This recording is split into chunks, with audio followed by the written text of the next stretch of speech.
Karena pada video sebelumnya Mimin janji lanjutannya, maka video ini kita bahas saham yang akan ROPS dan berpotensi memberikan dividen besar. Sebelumnya disclaimer Sobat Invest, video ini bukan ajakan untuk beli atau jual saham.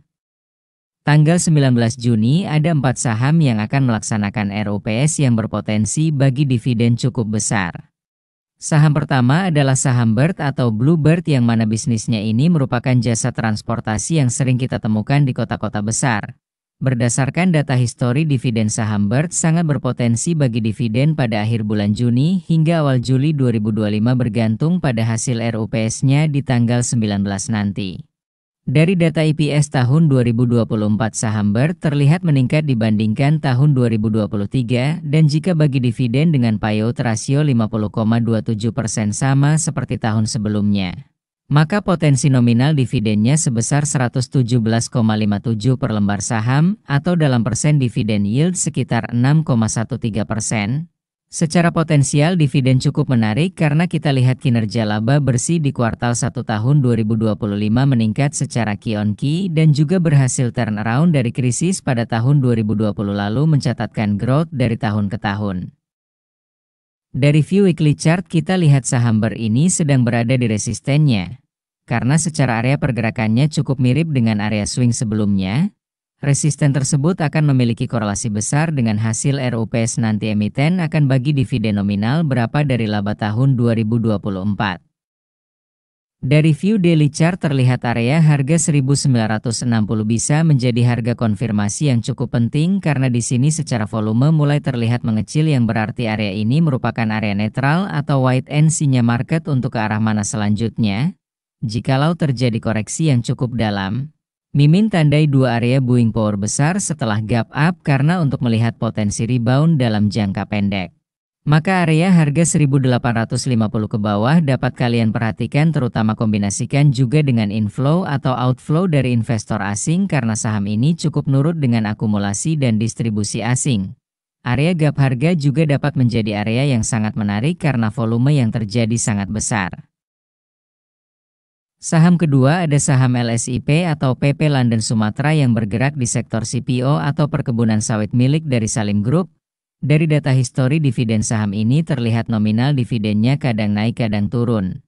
Karena secara dividen payout rasio saham LSIP terjaga di bawah 35% dalam 3 tahun terakhir.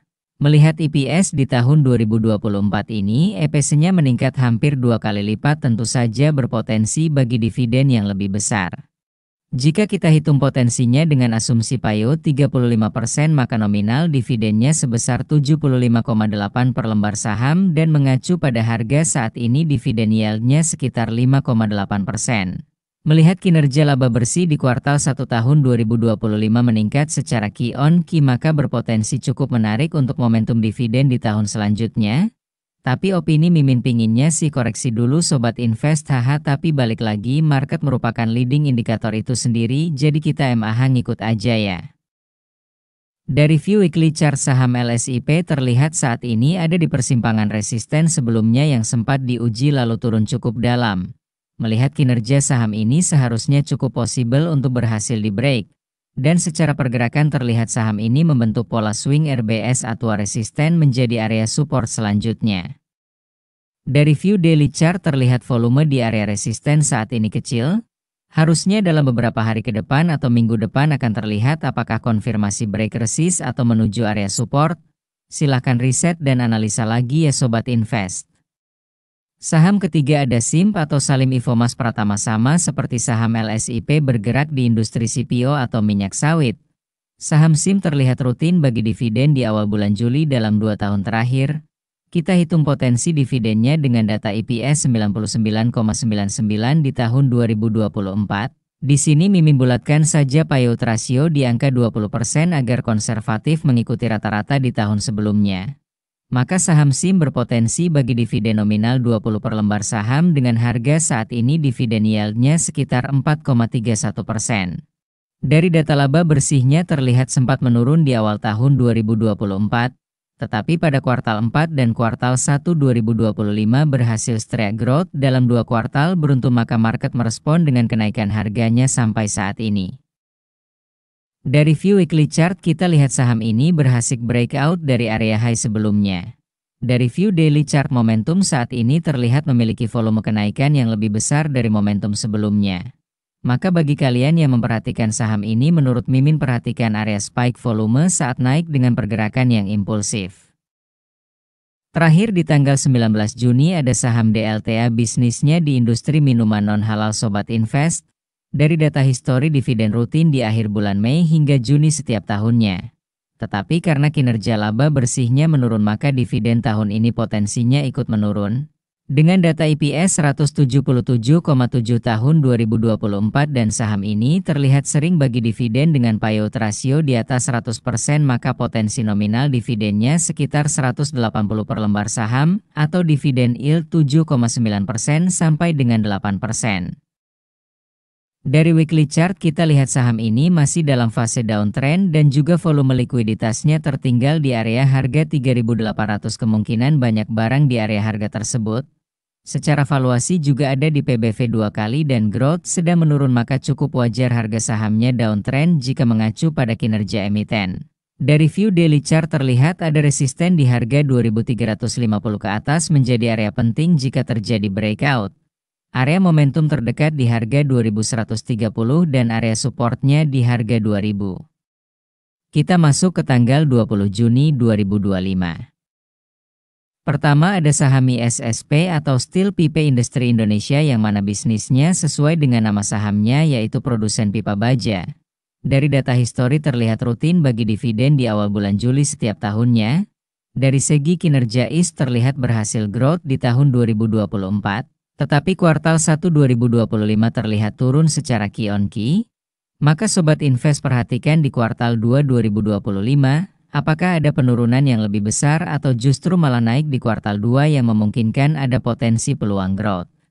Payout rasio dividen yang dibagikan terlihat cukup bervariasi. Tetapi jika kita lihat di bagian cash flow pada kas atau setara kas di akhir periode kuartal 1 ini sangat jauh lebih besar dari tahun-tahun sebelumnya. Sehingga cukup menarik nih untuk ditunggu hasil RUPS-nya saham ISSP Sobat Invest. Karena bisa saja momentum pembagian dividennya sangat besar. Tapi tetap Mimin kasih disclaimer ya karena semua bergantung dari keputusan pihak manajemen emiten saham ISSP. Jika kita coba hitung potensi dividennya dengan payout rasio 22% maka nominalnya sekitar 16,2 per lembar saham atau persen yield 4,9% sampai 5% dari harga saat ini. Dari weekly chart saham ISSP terlihat ada di zona resisten dari sideways yang terjadi dalam 2 tahun ke belakang. Dari daily chart terlihat momentum breakout kali ini ditopang dengan volume yang cukup bagus. Di mana setelah spike volume terjadi pada momentum kenaikan. Setelah itu membentuk area netral atau rentang harga dengan volume rendah. Secara tidak langsung memiliki korelasi dengan hasil RUPS ISSP nantinya karena secara price action tepat ada di area resisten. Silahkan dianalisa lagi ya. Dua saham lainnya ada saham ICBP dan juga saham INDF. Secara dividen yield rata-ratanya jauh lebih tinggi saham INDF sekitar 3,5% sampai dengan 4,5% dibandingkan saham ICBP yang ada di bawah 2,5%. Secara pergerakan harga saham INDF cocok untuk entry dengan mencari area bottoming atau area swing low pada pergerakannya. Berbeda dengan saham ICBP lebih cocok diperlakukan dengan cara melihat momentum kenaikan trennya. Jadi bergantung preferensi masing-masing cocoknya dengan pergerakan harga seperti apa.